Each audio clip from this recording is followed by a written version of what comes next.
This clip is brought to you by VegasWinners.com. Get expert sports betting advice from some of the best handicappers in the world. Head on over to VegasWinners.com and win yourself some money. The Observer, we're going to start off with some of the background here. Nearly 6 months back, TNA made the basic plans for the Bound for Glory pay-per-view. Sting was going to beat Hulk Hogan to give Dixie Carter back control of the company. Hogan was then going to turn face and become the old Hulk Hogan and feud with Eric Bischoff. Bobby Roode was going to win the Bound for Glory series tournament and give him some momentum and then beat you to win the TNA heavyweight title. Was this the original plan, as Meltzer talks about, going into the show, or you expected to drop the title to Bobby, Kurt? Yes, I was expected to drop the title to Bobby. They were doing all these vignettes with Bobby and his family, you know, talking about how hard of a worker he was, what a great family man he was. And it was all set up to drop the title to him. And I don't know what happened. It wasn't me. I'm going to be the first one to admit I did not ask to keep the title. As a matter of fact, I was severely injured. I had a torn hamstring, not a pulled hamstring, torn. It was almost torn all the way in half. My whole leg was black all the way down to the heel of my foot. And I didn't even know if I could wrestle at Bound for Glory. And for them to say, hey, you're going to, they didn't tell me until the day of the show at Bound for Glory that I was going to retain the title. And I was a little pissed off because I didn't want to carry the title any longer because of my injury. I wanted to rest it up and heal up and come back in perfect form. And unfortunately, they decided against Bobby getting the title, which was kind of a downer for the pay-per-view, Bound for Glory, especially us being on last. It was a real flat finish. You're absolutely right, Kurt. This week I went back and watched the pay-per-view, and the build, it kind of reminded me back in the day when they were building Shawn Michaels and Bret Hart for the first time, and they showed all the training videos and running up and down the stairs and the workout. They were doing all that, the family vignettes, Bobby Roode, his hard work and his passion. So it felt like, oh, this is going to be his big moment. And then you're right. For whatever reason, we're going to talk about that. Creative decided to go in a different direction. Got taken away from him. Yeah. So well, here we go. We're going to tie the story up. This is straight from the Observer. Hulk Hogan at the last minute came in and decided against Roode winning the title. The original plan was for Roode to win the title and build to a Roode versus James Storm program down the line. But it's mind-boggling the extent the company focused on Roode with the vignettes of the family to have him lose on this show. And you said, you already answered the question that you were told the day of. Did you advise against winning because of the injury, or is this just not a thing? Did you say, hey, wait a minute, I can barely walk? Yeah, I talked to creative and I told them about my injury and that I didn't think it was a good idea. And they said, well, don't worry, because your next match, which that's the reason I didn't want to win, is because I didn't want to have a next match, especially with my injury. And they said, with your next match, it's only going to be 10 seconds. And I was like, well, that's kind of stupid. Why don't I just drop the title tonight and have Bobby Roode have his moment? And I think what the reason why they went against that is because they wanted Bobby Roode to have a moment, a world championship moment. And I think they felt that I couldn't have the match I was expected to because of my injury. I think that's why everything changed. Because of my injury, they felt that Bobby Roode wouldn't have the moment that he deserved. So he would be able to earn it against James Storm later on down the line, when James Storm beat me the next day for, in 10 seconds with a super kick. And, that's all I had to do in that match, which was the quickest match I've ever been in. I think it might be the quickest match in the history of wrestling. But, yeah, it was, I wanted to, I knew that Bobby Roode should have won that match at the pay-per-view. That's just how I feel.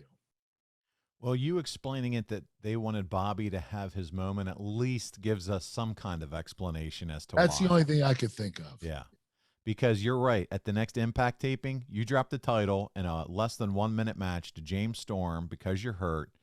And, I'm sure you did agree with dropping the belt to James Storm or whoever at this point, just so you can heal and rest up, right? Yes, exactly. Well, what did you think of the match overall, Kurt? Just in general, the whole scenario, how this all worked out? The match with James or Bobby? Because the match with James was 5 Well, seconds. that match will take us 1 second to talk about, but just the overall feeling, this Bound for Glory, the whole thing with Bobby. I mean, did you ever, it sounds like you would have loved to at least just drop the belt to Bobby Roode that night if you had it over to do again. Yes, but I was really proud of the match we had. I thought it came off a lot better than I expected it to. I thought it was going to be a disaster. I really did. With my injury, I didn't know if I was going to finish the match. So it was a blessing to me to be able to be a part of that and to stay healthy enough to get through that match. That showed me that I had a lot of poise and a lot of ability in myself to overcome injury. I'm going to put you on the spot again here, Kurt. Coming out of this match, do you think Storm or Roode was a better opponent for you? Oh, jeez. Well, the thing with James Storm, I wrestled him healthy. And, we had an incredible match. I thought it was a 4-star match. But Bobby Roode at Bound for Glory, I was injured. I was injured pretty badly.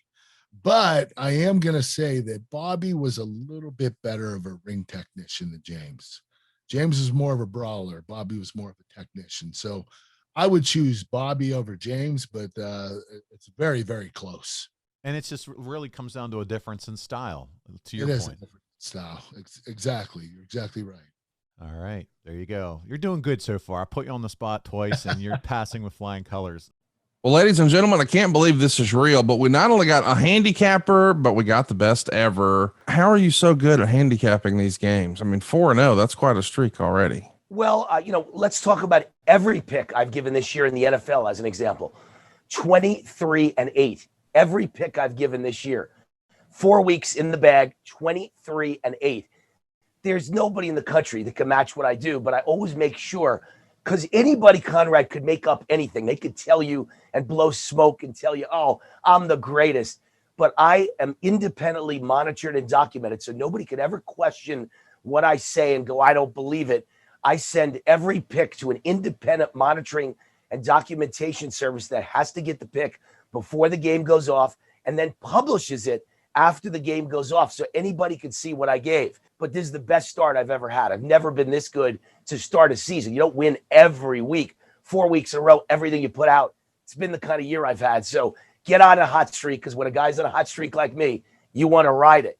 I've always had a talent for picking winners. Never quite as hot as I am right now, but I've always been very good at it.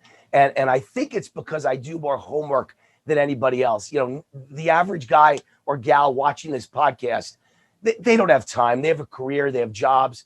They might read the newspaper or go online and see something, but they don't have time 80 hours a week to study the games. That's what I do. And I have a crew of guys behind me, my consultants, who every week we get together 3 times a week and they throw their ideas at me. I throw my ideas at them. And then I pick the final 5 plays on Saturday and Sunday in college and pro football. So, I've got a great team behind me too, but we're all doing together hundreds of hours of homework. So you don't have to. It's all at vegaswinners.com. I don't know about you guys, but I'm going to vegaswinners.com right now. Let's win some money. We're in Knoxville at the next set of tapings. Bobby Roode pins James Storm after you interfere when Roode is down and he doesn't know about it. Was there ever a plan that you know of for the 3 of you to work a program all together? There was no plan for us to work all together. At least nobody told me that. I know that the issue or the plan was for me to drop the title to Bobby Roode and for Bobby Roode and James Storm to start a program together. So there was no a program of me, Bobby Roode, and James Storm. It was more of me dropping the title to Roode and then him and James Storm having a program together eventually. Okay. Well, Kurt, in the go-home segment for the pay-per-view from The Observer, once again, Angle said that win or lose, he's going to shake Roode's hand after the match. And if he loses, he'll step aside. He went to shake Roode's hand. Roode refused. Roode said that Angle is the best wrestler in the world, but he's got more heart than Angle and was going to win the championship. Roode said he wants to find out who the best wrestler is and doesn't want Fortune or Immortal to be at ringside. Angle agreed to those stipulations and left, but then told Roode he had one more test and would be facing Gunner and Jeff Jarrett in a handicap match on the show. Did you think Roode was ready? Oh yeah, I knew Bobby Roode was ready. He was ready from the day he started in TNA.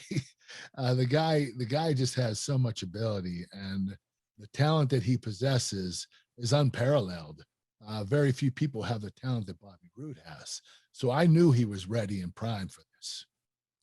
Well, I was going to ask you a follow-up question here about, when do you find out the plan as far as who's going over? And you told us earlier you didn't find out until the day of that things had changed, right? Yeah, they didn't say anything till the day of the pay-per-view. I thought I was dropping the title. I was happy to do it because Bobby Roode was going to have a big future in the company, and I was going to heal my injury, but unfortunately it changed the day of the show. Well, Roode. Hey, it's Conrad Thompson. Thanks for checking out the podcast here on YouTube. Be sure to hit the subscribe button and the notifications bell so you get a notice anytime we upload some new content. And go save yourself some money right now. If you're in a 30-year loan or you have credit card debt, it's not a matter of if I can save you money. It's a matter of how much. Find out right now for free at SaveWithConrad.com.